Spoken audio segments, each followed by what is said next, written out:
할렐루야. 여러분 잘 나오셨습니다. 하나님이 기뻐하고 또 하나님이 찾으시고 또 하나님이 좋아하는 이 예배의 자리로 나오신 여러분 한 분 한 분을 주의 이름으로 환영하고 축복합니다. 오늘도 이 예배를 통해서 하나님의 임재를 경험하고 또 하나님의 영광을 보고 또 그분의 선하심을 맛보아 누리는 축복과 은혜의 귀한 시간이 되시기를 주님의 이름으로 간절히 축원합니다. 우리 옆에 분과 인사 나눌까요? 하나님은 당신을 사랑하십니다. 잘 나오셨습니다. 늘 말씀드리지만 이 시간에 여러분 표정이 제일 밝아요. 그 표정 한 주간 늘 유지하시기를 축복합니다. 저는 오늘 봉독한 말씀을 가지고요, 두 사건 속에 담긴 교훈이라는 제목으로 하나님 말씀 함께 나누고자 하는데요, 이 제목 그대로 오늘 본문에는 두 가지 사건이 연속해서 나오는 걸 알 수가 있어요.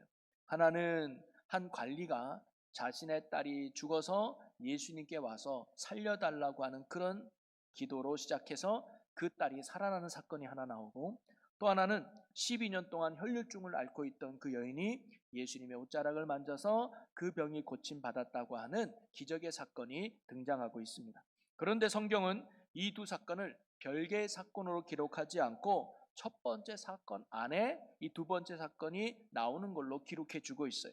동일한 사건이 기록되어 있는 마가복음과 누가복음도 똑같은 순서로 이렇게 기록해 주고 있는데요, 마태복음과 좀 차이가 있다면 마태는요, 군더더기를 다 빼고 핵심만 이야기하는 게 이 세 복음서의 차이라고 할 수 있겠습니다. 이 두 사건을 별개의 사건으로 해서 각각 따로 기록해 놓지 않고, 기록해 놓아도 사실 전혀 이상하지가 않죠. 관리가 자기의 딸을 살리는 사건, 그 다음에 혈류증하는 여인이 고침받은 사건, 따로 별개로 9장에 나오든 12장에 나오든 아무런 크게 이상할 것이 없었던 겁니다. 그런데 왜 성경은 이 두 사건을 함께 기록해 놓았을까요? 물론 사건이 연속으로 일어났기 때문에 시간 그대로 그 사건을 기록할 수도 있겠지만, 이 두 사건을 통해서 우리에게 주시는 하나님의 영적 교훈이 있지 않을까 생각합니다. 즉, 이 두 사건을 함께 보라는 거예요. 하나만 보지 말고 이 두 사건을 같이 보면서 이 두 사건 속에 담겨져 있는 하나님이 오늘 우리에게 가르쳐 주고자 하는 영적 교훈이 있다는 사실이죠. 그게 무엇인지를 오늘 함께 나눠보면서 하나님이 원하는 믿음으로 세워지고 또 하나님이 기뻐하는 바를 이뤄가는 믿음의 귀한 삶이 오늘 우리의 삶이 되시기를 주님의 이름으로 간절히 축원합니다. 첫 번째로 이 두 사건을 통해서 우리가 깨달을 수 있는 교훈은 뭐냐면요, 이 두 사람이 어떻게 예수님 앞에 나올 수 있었는가 하는 사실입니다. 자, 오늘 말씀에는 두 사람이 등장하죠. 18절에는 한 관리가 등장하고 20절에는 혈류증하는 여인이 등장을 해요. 그런데 이 두 사람의 공통점을 찾아보면 이들이요, 예수님께 쉽게 나올 수 있는 사람들이 아니었다는 거예요. 예수님께 나올 한계를 가지고 있었던 사람들이 이들이었다는 겁니다. 한번 보면 먼저 한 관리를 살펴보겠습니다. 여러분, 관리라고 나오는데 이거는 관원, 쉽게 말하면 그 당시 높은 지위를 가지고 있는 사람이라고 말할 수 있어요. 근데 마가와 누가복음에 보면 이 사람이 누군지 알려줍니다. 바로 회당장 야이로라고 나와요. 회당장의 직책을 맡은 야이로가 당시 예수님께 나온다는 것이 쉬웠을까? 절대 그렇지 않습니다. 여러분, 예수님이 많은 기적을 행하고 하나님의 귀한 말씀을 선포했지만 그 당시 예수님을 대적하고 비난하고 예수님을 반대했던 부류들이 있어요. 누구냐? 바리새인들과 종교 지도자들이었다는 거예요. 오늘 이 회당장인 야이로도 그들과 같은 무리에 속한 사람이었습니다. 종교 지도자였다는 거예요. 그러니 그가 물론 대놓고 예수님을 반대하지 않았다 할지라도 그의 신분을 가지고 그의 직책을 가지고 예수님 앞에 나온다는 것이 그에게는 결코 쉽지 않은 모습이었다는 거예요. 만약 그랬다가는 같은 종교 지도자들에게 비난을 받을 것이고 박해를 받을 것이고 지금까지 자기가 쌓아놨던 모든 사회적 모습들을 잃어버려야만 하는 위치에 놓을 수도 있었을 거예요. 그래서 우리가 잘 알고 있는 바리새인이었던 니고데모도 언제 예수님을 찾아옵니까? 밤에 찾아와요. 아무도 안 볼 때, 아무도 없을 때 몰래 예수님을 찾아왔다는 거예요. 자, 그런데 오늘 이 야이로는요, 밤이 아닌 대낮에, 그것도 사람이 없는 장소가 아니라 사람들이 많이 모여있는 그곳에 예수님 앞에 당당하게 나왔다는 거예요. 그리고 나올 때도 오늘 말씀해 보니까 절했다고 나와요. 목에 힘을 주고 당당하게 나온 게 아니라 예수님 앞에 무릎을 꿇고 엎드려서 항복하고 굴복했다는 거예요. 누구처럼? 종처럼, 노예처럼 엎드렸다는 거예요.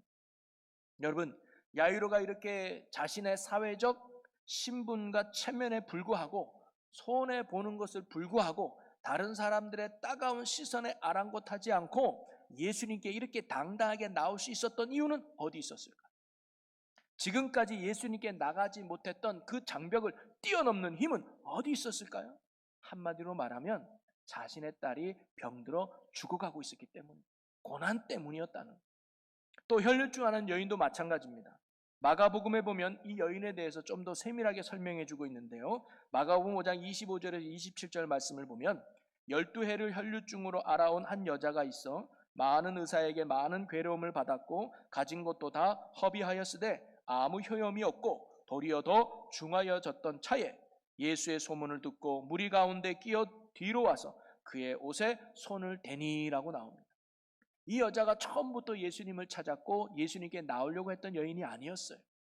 그 여인이 혈류증을 앓고 있었을 때 어느 정도 집에 돈도 있었던 것 같습니다. 그래서 좋은 의사 만나면, 능력 있는 의사 만나면 내 병이 고침받을 수 있다고 생각해서 많은 의사들을 찾아가셨습니다.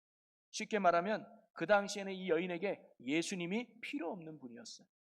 그런데 수년 동안 많은 의사들을 찾아다녔지만 아무런 효과를 보지 못했습니다. 오히려 지금까지 가지고 있던 돈도 다 허비했어요.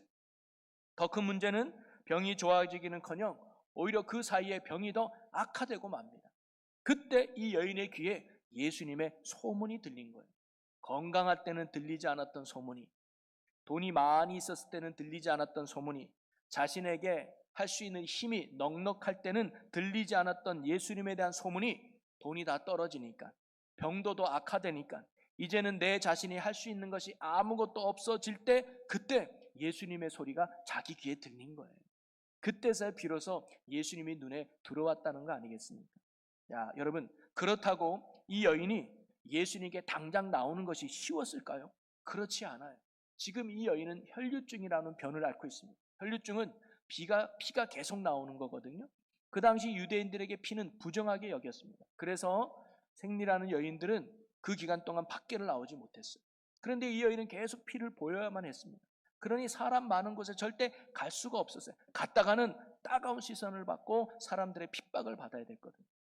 이 여인이 예수님 앞에 나온다는 거 결코 쉽지 않았던 거예요. 그런데 이 여인이 이러한 사람들의 따가운 시선이라고 하는 장벽을 뛰어넘고 예수님께 나올 수 있었던 이유는 어디 있었을까요? 자신의 병이 심해졌기 때문입니다. 바로 고난 때문이었다는 거예요.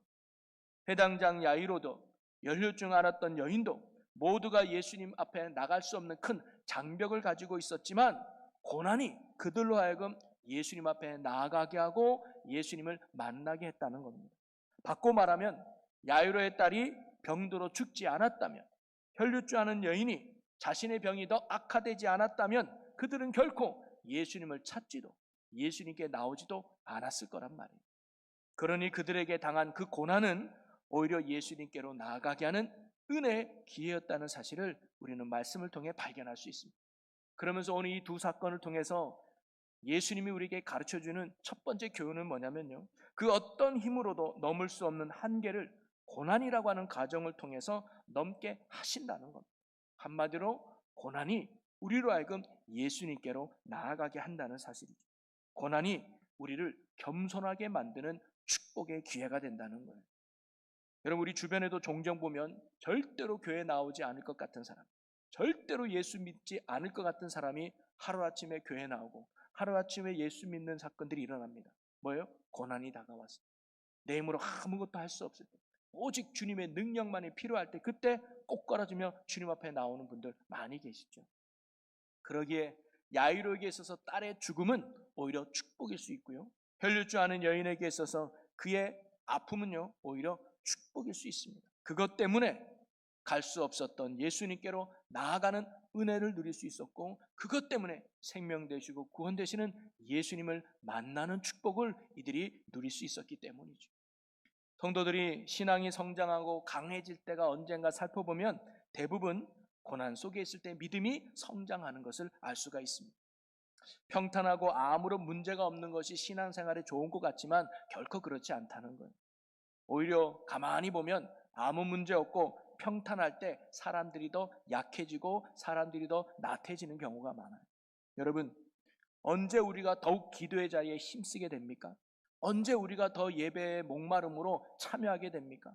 언제 우리가 더 주님을 찾고 주께 더 가까이 가게 됩니까? 고난이 왔을 때. 내 힘으로 안 되고 내 능력으로 어쩔 수 없을 때, 그때 우리는 비로소 주님을 찾게 되고 그 찾는 주님이 우리를 만나 주심으로 우리를 새롭게 변화시켜 주실 줄로 믿습니다.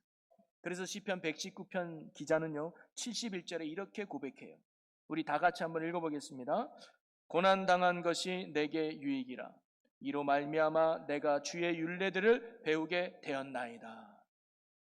고난을 당해보니까 그때 하나님이 얼마나 소중한 걸 알게 됐다. 고난을 당해보니까 그분의 능력이 어떤 것인지를 알게 되고요. 고난을 당하니까 주님을 더 만나게 되고 주께 더 가까이 가게 되었다는 사실입니다. 베드로가요 물고기를 한 마리도 잡지 못하는 인생의 실패와 쓴맛을 경험했기 때문에 그가 예수님을 만날 수 있었던 거예요. 그가 물고기를 많이 잡았다면 바로 집으로 돌아갔고 예수님을 만나지도 못했을 거예요. 이스라엘 백성이 애굽에 살 때 고통이 없었다면 그들은 결코 하나님을 찾지도 않았을 겁니다. 고통이 있었으니 하나님을 찾았고 하나님이 그들을 만나서 구원해 주어 가나안 땅으로 인도한 거 아니겠습니까? 그러니 여러분, 우리의 삶에 하나님께서 고난을 허락하시는 이유가 있습니다. 하나입니다. 그게 뭐냐면 하나님께로 더 가까이 오라는 거예요. 하나님께로 더 나오라고 하는 은혜 소리가 고난에 있는 줄로 믿으시기를 바랍니다. 그러니 인생의 아픔과 고난이 찾아올 때, 이때가 더욱 하나님을 바라볼 때요, 이때가 더욱 주님께 나갈 때임을 알고 구원 되시는 하나님 앞에 더 가까이 나아가는 믿음이 저와 여러분의 믿음이 되시기를 주님의 이름으로 간절히 축원합니다. 그럴 때 주님께서 우리를 만나 주시고 고난 뒤에 축복과 영광의 면류관과 은혜를 우리에게 주실 줄로 믿습니다. 두 번째로 오늘 이 두 사건을 통해서 우리에게 깨닫게 하시는 교훈은 뭐냐면요, 예수님은 언제나 우리의 믿음을 보시고 우리를 구원해 주신다는 거예요. 오늘 야이로와 혈류증하는 여인은 예수님께 나올 수 없는 한계를 가진 자들이었지만 고난을 통해서 그들은 담대히 예수님께 나올 수 있었습니다. 그런데 그들이 예수님께 나온 것도 중요하지만 더 중요한 게 있었습니다. 뭐냐면 무엇을 가지고 예수님께 나왔냐는 겁니다. 자, 오늘 야이로가 예수님께 나온 이유에 대해서 18절에 이렇게 말해주고 있습니다. 18절 우리 함께 읽어봅니다. 예수께서 이 말씀을 하실 때에 한 관리가 와서 절하며 이르되 내 딸이 방금 죽었사오나 오셔서 그 몸에 손을 얹어 주소서. 그러면 살겠나이다 하니, 바로 예수님께서 내 딸을 살려주실 것을 믿는 믿음을 가지고 예수님께 나온 거예요. 그래서 예수님이 죽은 내 딸에게 손을 얹으면 내 딸이 반드시 살아난다고 하는 믿음과 확신을 가지고 예수님께 나온 거예요. 혈류증 아는 여인도 마찬가지입니다. 그가 예수님께 나온 이유는 단순히 예수님의 옷자락을 만지고 싶어서가 아니죠. 21절에 이렇게 나옵니다. 21절 읽어봅니다. 이는 제 마음에 그 겉옷만 만져도 구원을 받겠다 함이라. 바로 예수님의 겉옷만 만져도 능력의 그분이, 하나님의 아들인 그분이, 그리스도께 되시는 그분이 내 병을 낫게 해줄 수 있다는 믿음을 가지고 예수님의 옷자락을 만졌던 거예요.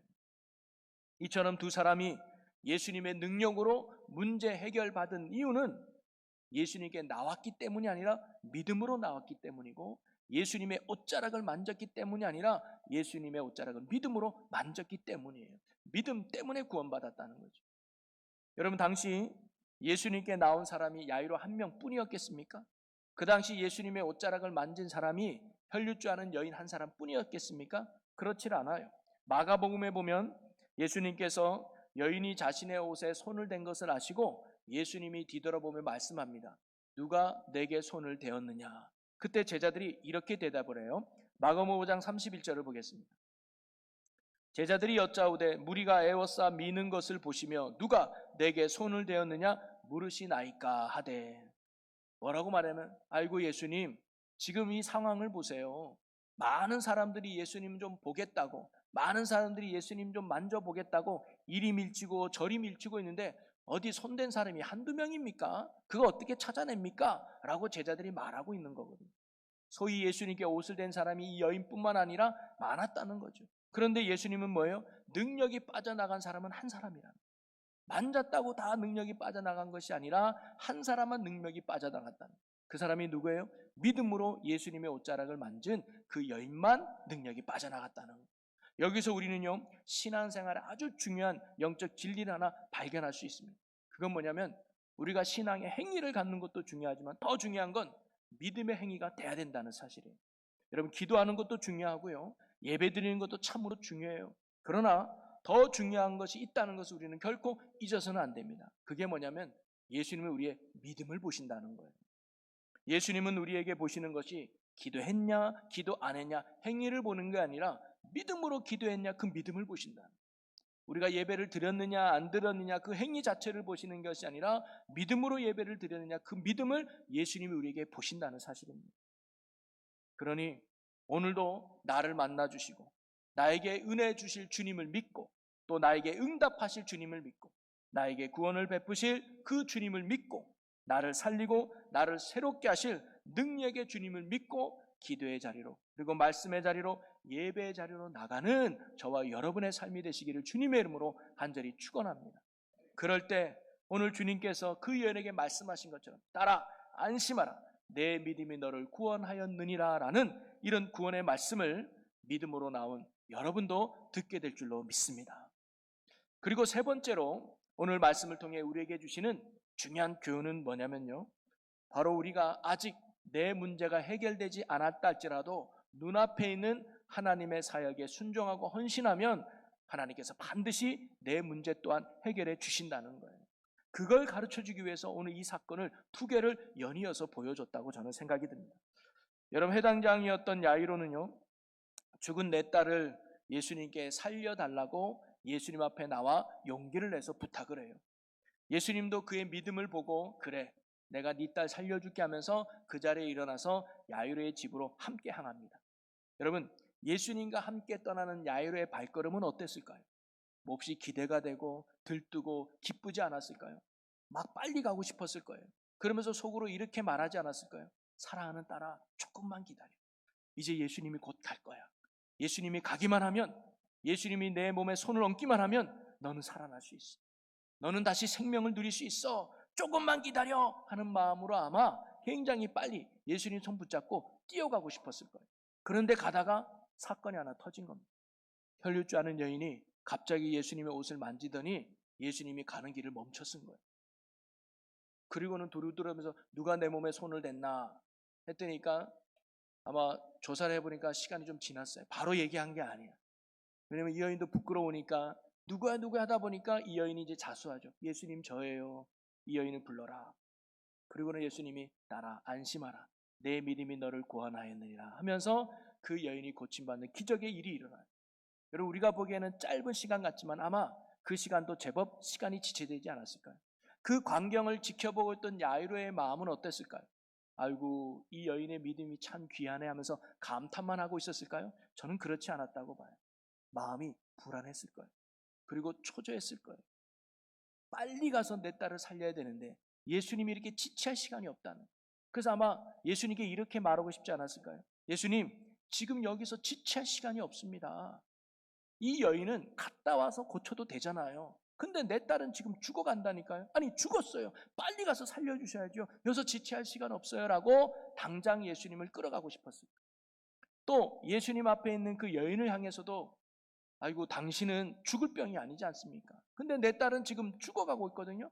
빨리 살려야 돼요. 우선 살리고 그때 예수님한테 고쳐달라고 하세요 라고 말하고 싶었을 거예요. 이것이 솔직한 야율의 마음이 아니었을까요? 그런데 아니나 다를까 예수님이 여인을 고쳐주는 그 시간이 지체됨에 따라서 야이로의 집에서 사람이 오는 걸 만납니다. 그리고 야이로에게 이렇게 이야기하죠. 마가복음 5장 35절입니다. 우리 함께 읽어봅니다. 시작. 아직 예수께서 말씀하실 때에 회당장의 집에서 사람들이 와서 회당장에게 이르되 당신의 딸이 죽었나이다. 어찌하여 선생을 더 괴롭게 하나이까? 회당장에게 회당장님, 당신의 딸이 죽었습니다. 이제 예수님 모시고 갈 필요 없습니다. 예수님 더 이상 귀찮게 하지 않아도 됩니다. 이렇게 얘기하는 거예요. 여러분, 이 소식을 들은 회당장인 야이로의 마음은 어떨까요? 아마 딸에게 되게 미안했을 것 같아요. 내가 좀 더 빨리 예수님을 모시고 갔어야 돼. 내가 좀 더 빨리 예수님을 찾아야 되는데 딸아 미안하구나 하면서 딸에 대한 미안함이 들지 않았을까요? 또는 지치하신 예수님이 너무 서운했을 것 같아요. 예수님 그렇게 빨리 가자고 했는데 이 여인 고치다가 내 딸이 죽고 말았습니다. 예수님 너무하네 하면서 예수님 향한 서운한 마음이 아마 이 야이로에게 들지도 모르겠습니다. 또 하나는 지책게 한 이 여인이 미웠을 것 같아요. 왜 예수님 가는 길 붙잡아가지고, 왜 예수님 옷자락 만져가지고 예수님 빨리 가지 못하도록 지책했느냐? 이 여인을 향한 미움과 분노가 야이로의 마음에도 들지 않았을까요? 근데 우리도 종종 신앙생활 하다 보면 야이로 같은 상황에 놓일 때가 있죠. 주님 왜 이랬습니까? 나는 그렇게 열심히 한다고 했는데 왜 문제가 더 악화됩니까? 왜 목사님 더 기도해 주지 않았죠? 왜 속자님 우리에게 더 힘써 주지 않았죠? 왜 교회가 더 나를 더 안 해주지 않았죠? 이런 원인 저런 거 되면서 원망하고 불평하는 마음이 우리 안에 들지 있죠. 그런다고 딸이 살아납니까? 그 죽은 딸을 생각하면서 이 야이로는 큰 실망과 두려움이 있었을 거예요. 여러분 이 마음을 알았던 예수님이 야이로에게 지금 이렇게 말씀합니다. 마가복음 5장 36절을 함께 읽습니다. 시작. 예수께서 그 하는 말을 곁에서 들으시고 회당장에게 이르시되 두려워하지 말고 믿기만 하라 하시고. 아멘. 야이로가 두려워하는 걸 알았어요. 그 마음에 심히 염려하고 걱정하는 걸 알았어요. 그래서 야이로야 두려워하지 마. 너는 나를 믿기만 해 라고 말씀해요. 여러분 오늘 주님이 우리에게 주신 말씀인 줄로 믿으시기를 바랍니다. 여러분 예수님께서 두려워하지 말고 믿기만 하라는 이 말씀 속에는요 놀라운 두 가지 의미가 있다고 생각되는데, 첫째는 뭐냐면 병든 자를 고치는 거나 죽은 자를 살려내는 거나 예수님께는요 통일하다는 거예요. 야이로는 두려워했던 마음이 뭐예요? 병든 자를 고치는 건 예수님께서 가능하다고 생각했어요. 그래서 죽기 전에 예수님만 가면 된다고 생각했을 거예요. 그런데 병든 딸이 죽으면 죽은 자는 예수님이 못 살린다고 생각했던 거예요. 그러니까 야이로가 두려움이 생겼던 거죠. 그 마음을 알았던 예수님이 야 병든 사를 고치는 거나 죽은 자를 살리는 거나 내게는 똑같은 능력이야 걱정하지 마 이렇게 말씀해요. 여러분 우리에게나 문제가 크고 문제가 작고 이렇게 구분되지 예수님께는 다 똑같은 문제인 줄로 믿으시기를 바랍니다. 감기를 낫게 하는 거나 암 사기를 낫게 하는 거나 하나님의 능력은 통일하다는 거예요. 또 하나 이 말씀 속에 담긴 의미는 뭐냐면 비록 여인의 문제를 해결해 주는 것 때문에 내 문제가 여전히 해결되지 않았고 오히려 문제가 더 커진다 할지라도 두려워하지 말라는 거예요. 내 문제가 아닌 다른 사역에 열심을 냈을 때 여전히 하나님께서 내 문제 또한 반드시 해결해 주신다는 약속의 말씀입니다. 여러분 하나님께서 우리에게 꼭 필요한 것을 주시려고 마음을 먹으면 무엇을 못 주시겠습니까? 어떤 환경에 놓여 있든 어떤 상황 속에 있든 또는 어떤 형편 속에 있든 그건 모든 것을 띄워놓고 능히 주시는 분이 하나님 아니십니까? 왜냐하면 그분은 전능하신 하나님이시니까 말이죠. 그런데 대부분 믿음이 연약한 사람들은 어떤 생각을 하냐면 하나님의 일을 열심히 하면 내 일에 손해본다고 생각을 해요. 내 일과 하나님의 일을 구분해서 하나님의 일을 90하면 내 일은 10밖에 안 된다고 생각을 해요. 하나님의 일은 50 정도만 하며 그래야 내 일도 50 정도 이룰 수 있다고 생각하며 이런 식으로 신앙생활하는 분들이 여러 계세요. 근데 그렇지 않습니다. 하나님의 일을 100% 하면 내 일도 100% 이루어질 줄로 믿으시기를 바랍니다. 바로 오늘 이 사건이 우리에게 그걸 가르쳐 주는 거예요. 아직 야이로가 문제가 해결되지 않아도 이 병든 헬루주 하는 여인의 문제를 해결해 주는데 동참하면 내 문제도 해결된다는 거예요. 여러분 성경의 많은 위인들과 시대적 영웅들을 보면 언제나 자신의 일에 매진했던 사람들이 아니에요. 하나님의 일에 매진했던 사람들이. 그랬더니 자신의 문제도 다 해결된 사람들 아닙니까? 다윗도 보면요 하나님께 집중했더니 자기 인생에 있는 모든 문제가 해결받았어요. 사르밧 과부도요 먼저 순종했더니 가뭄이 끝날 때까지 가루가 마르지 않고 기름이 마르지 않는 축복의 인생을 살지 않습니까? 오병이어도 보면 한 어린 소년이 먹을 도시락이었지만 그걸 먼저 예수님께 드렸더니 거기에 모이는 모든 사람들이 배불리 먹고 남는 놀라운 구원의 역사가 일어나지 않았습니까? 지금 내가 힘들고 지금 내가 어렵고 여전히 내가 문제 속에 있다 할지라도 내 앞에 보이는 하나님의 사역에 먼저 순종하고 먼저 헌신하면 하나님이 우리의 삶에 더 큰 은혜를 부어주신다는 거예요. 그래서 우리가요, 힘들고 어려워도 선교해야 될 이유가 여기 있고요, 구제에 힘쓸 이유가 여기 있는 거예요. 돈이 되면 하겠습니다. 힘이 되면 좀 하겠습니다. 내 여건이 되면 하겠습니다. 아니요, 내가 여전히 부족함이 있어도, 내가 여전히 힘듦에 있어도, 여전히 내 문제가 해결되지 않아도, 아니 오히려 내 문제가 더 깊게 된다 할지라도 하나님의 사역을 보일 때, 동참할 때 더 큰 은혜가 순종하는 자에게 일어나는 줄로 믿으시기를 바랍니다. 여러분, 오늘도 주님은요, 내 문제만 끌어안고 내 문제만 고쳐달라고 발버둥 치는 그런 모습에서 벗어나서 초조하거나 염려하지 않고 믿음의 여유를 갖고 내 눈앞에 있는 하나님의 사역에 헌신하고 순종하기를 원하시는 거예요. 먼저 그의 나라와 그의 의를 구하는 믿음의 삶을 원하시는 거죠. 그럴 때 내 문제도 능히 하나님의 은혜와 역사로 해결받게 될 줄로 믿습니다. 그런 하나님의 은혜가 여러분의 삶에도 일어날 수 있기를 주님의 이름으로 간절히 축원합니다. 오늘 말씀을 정리해 보겠습니다. 오늘 우리는 두 가지 사건이 기록된 본문 말씀을 살펴보면서 오늘 주님이 우리에게 원하는 세 가지 영적 교훈을 함께 나누어 봤는데요, 이 두 사람이 절대 예수님께 올 수 없는 환경이 있었지만 그들이 예수님께 나올 수 있었던 이유가 뭐예요? 고난 때문이었어요. 그래서 때로는요, 우리의 믿음을 강하게 하시려고, 우리의 믿음을 더욱 견고케 하시려고 하나님께서는 일부러 우리를 고난의 자리로 몰아가실 때가 있다는 겁니다. 이스라엘 백성이 출애굽했지만 가나안 땅에 들어가기 전에 광야 땅을 먼저 가게 하신 이유가 뭐예요? 믿음을 키워주기 위해서.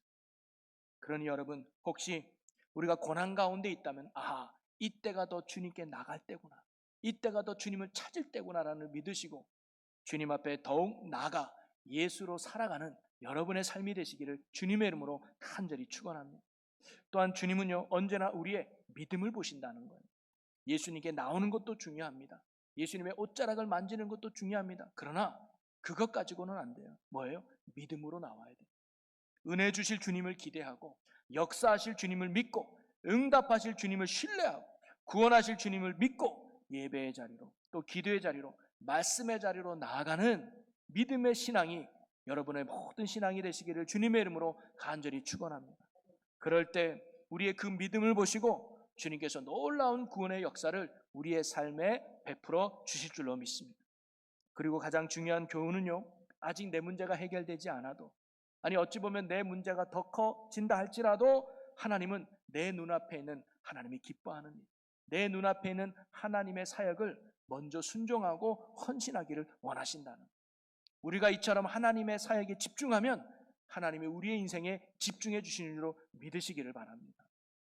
그래서 오늘 두려워하지 말고 너는 나만 믿기만 해라, 이 말씀을 오늘도 우리의 가슴에 굳게 붙들고, 여러분 어떤 문제 앞에, 어떤 환경 앞에서도 초조해하거나 불안해하지 말고 반드시 역사하시고 반드시 구원하실 그 하나님을 붙들고 여러분 믿음의 여유를 갖고 주님 앞에 날마다 신실하게 살아갈 수 있는 저와 여러분의 믿음의 삶이 되시기를 주님의 이름으로 간절히 축원합니다.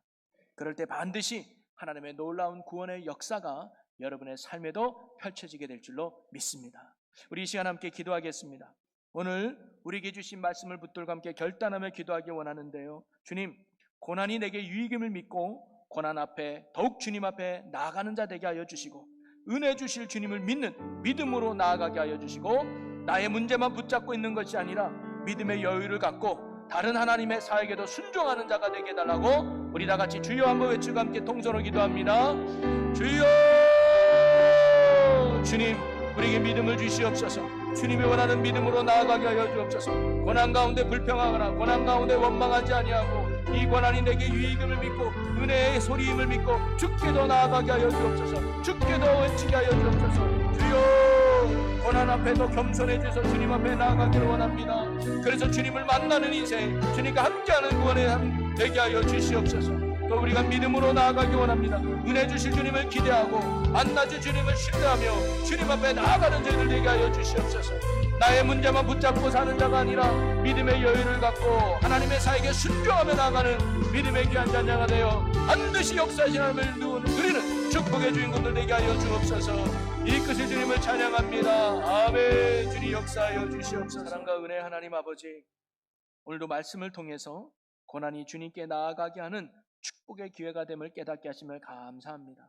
고난 속에 원망하지 않게 하시고 고난 속에 불평하지 아니하게 하시며 오히려 감사함으로 더욱 주님께 가까이 감으로 우리의 믿음이 더 견고해지고 세워지는 축복의 삶 되게 하여 주시옵소서. 그리고 형식적인 신앙에서 벗어나 믿음을 가지고 기도하게 하시고 믿음으로 예배드리게 하시고 믿음으로 순종하는 자들이 되어서 하나님의 놀라운 은혜를 날마다 누리는 축복의 자녀들 되게 하여 주시옵소서. 비록 내 문제가 아직 여전히 남아있다 할지라도 내 눈앞에 보이는 하나님의 사명과 사역에 소홀하지 아니하고 순종하며 헌신하는 자들 되게 해 주시옵소서. 그럴 때 반드시 하나님의 또 다른 역사가 우리의 삶에 펼쳐질 것을 믿습니다. 그래서 주의 영광을 돌리는 주의 자녀들 되게 하여 주시옵소서. 오늘도 살아 역사하시는 우리 주 예수 그리스도의 이름으로 기도하옵나이다. 아멘.